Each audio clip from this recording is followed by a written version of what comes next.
လွန်ခဲ့တဲ့နှစ်ပေါင်း400ကျော်1613ခုနှစ်မှာရုရှားနိုင်ငံမှာနယ်ပယ်တီးတီးကခေါင်းဆောင်တွေဟာ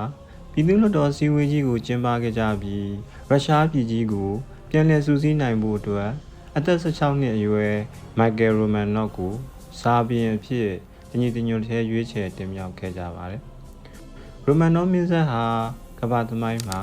ဩဇာအာဏာကြီးမားပြီးသက်တမ်းအရင့်ဆုံးတော်ဝင်မိသားစုတွေကတစ်ခုဖြစ်လာခဲ့ပါတယ်။မင်းဆက်သက်တမ်း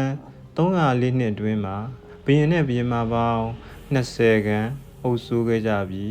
ပီတာthe Great နဲ့ကက်သရင်းthe Great တို့လိုထင်ရှားတဲ့ဘုရင်နဲ့ဘုရင်မတွေထွက်ပေါ်ခဲ့ပါတယ်။ရိုမန်နော့မင်းဆက်ရဲ့နောက်ဆုံးဘုရင်ဇာဘီယံနီကိုလတ်ကိုတော့1868ခုနှစ်မေလ18ရက်နေ့မှာ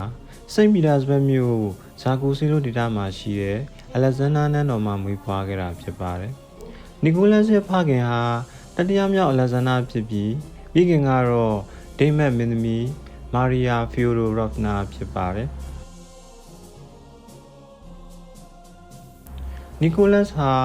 ရုရှားအင်္ဂလိပ်ပြင်သစ်နဲ့ဂျာမန်ဘာသာစကားတွေကိုကျွမ်းကျင်စွာပြောဆိုနိုင်ပါတယ်။ငယ်စဉ်ကအင်္ဂလိပ်လူမျိုးဆရာချာဟီရဲ့သင်ကြားပြသမှုဟာသူ့ကိုအမူအရာပိုင်းနဲ့အားကစားပိုင်းမှာပါလွှမ်းမိုးမှုရှိခဲ့ပါတယ်။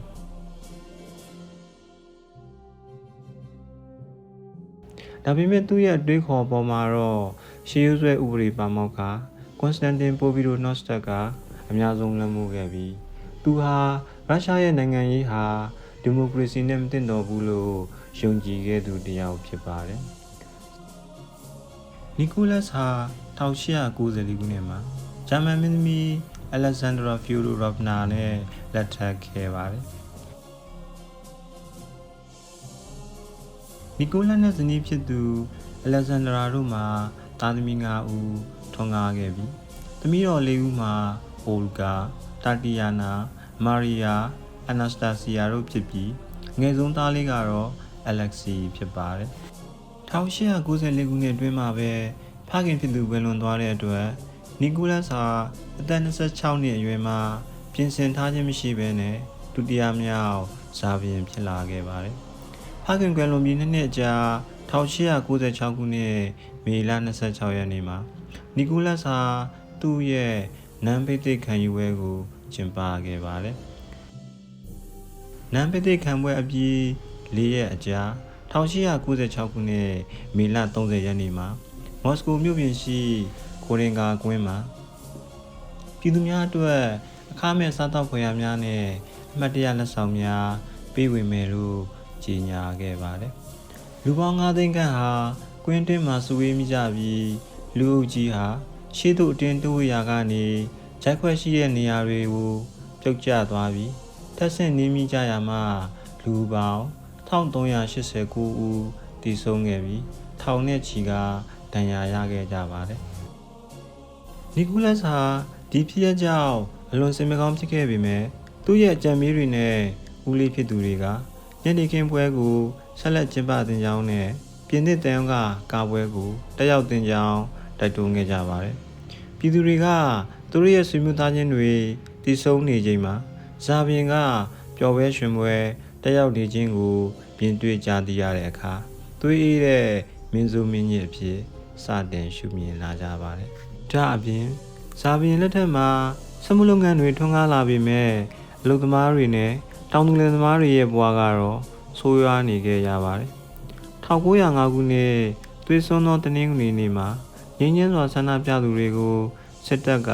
ပစ်ခတ်ခဲ့တာကြောင့်လူရပေါင်းများစွာတည်ဆုံခဲ့ပြီးဇာဘီယံရဲ့ဂုဏ်သိက္ခာကျဆင်းခဲ့ရပါတယ်။နီကိုလတ်နဲ့အလက်ဆန္ဒရာတို့ရဲ့တူတည်သောသားလေးအလက်ဆီမှာသွေးမတိတ်ရောဂါရှိနေခဲ့ပါတယ်။အဲဒီရောဂါကိုကုသဖို့အတွက် Rasputin ကိုနန်းတွင်းသို့ခေါ်ယူခဲ့ရာကနေ၎င်းရဲ့လွှမ်းမိုးမှုတွေကြောင့်နန်းတွင်းဂုဏ်သိက္ခာကိုများစွာထိခိုက်စေခဲ့ပါတယ်။1914ခုနှစ်မှာပထမကမ္ဘာစစ်ကြီးဖြစ်ပွားပြီးရုရှားတပ်မတော်ဟာဂျာမနီကိုအကြီးအကျယ်ရှုံးနေခဲ့ပါတယ်။ဇာဘီယံကိုယ်တိုင်စစ်မြေပြင်ကိုသွားပြီးစစ်တနာပတိဖြစ်တာဝန်ယူခဲ့ပေမဲ့စစ်ဆုံးမှုတွေဆက်တိုက်ဖြစ်ခဲ့ပြီးစစ်ဆုံးခြင်းတွေရဲ့ တာဝန်အားလုံးဟာဇာဘီယံပေါ်ကို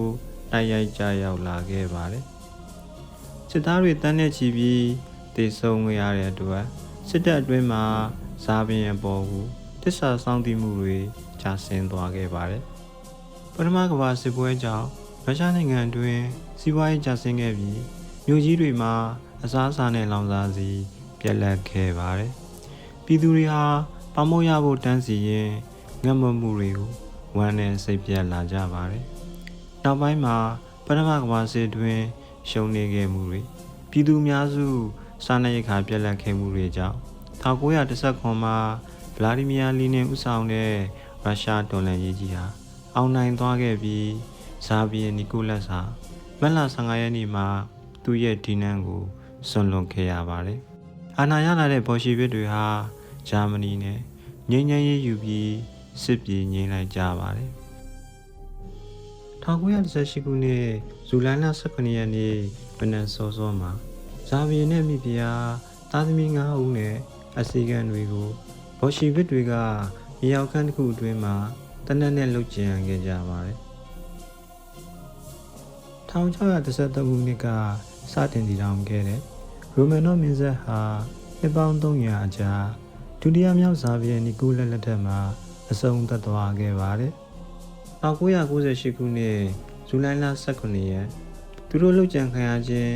အနှစ်80ပြည့်နေ့မှာတော့ဇာဘီယံနီကိုလက်နဲ့မိသားစုဝင်တွေရဲ့ပြန်လည်ရှာဖွေစစ်စစ်အတည်ပြုထားတဲ့ရုပ်ကြွင်းတွေကိုစိန့်ပီတာစဘတ်မြို့ရှိဘုရားကျောင်းမှာပြန်လည်မြုပ်နှံခဲ့ပါတယ်အဲ့ဒီခန်းသားမှာရုရှားသမ္မတဘော်ရစ်ယယ်ဆင်က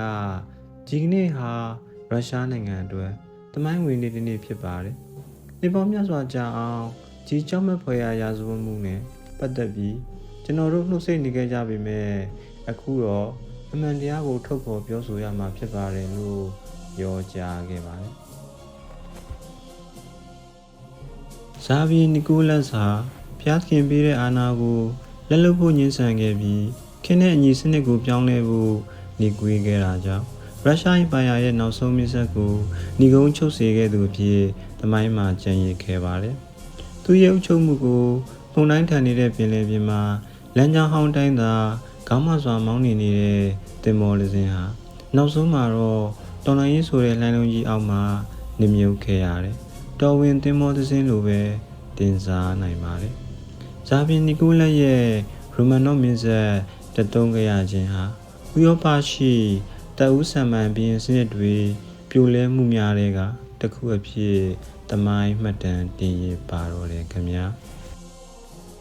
ဒီလိုမျိုးသမိုင်းတွေကထင်ရှားကြော်ကြားသူတွေနဲ့ကဘာကြီးကိုပြောင်းလဲစေခဲ့တဲ့သမိုင်းကြောင်းရာတွေကိုနှစ်သက်တယ်ဆိုရင်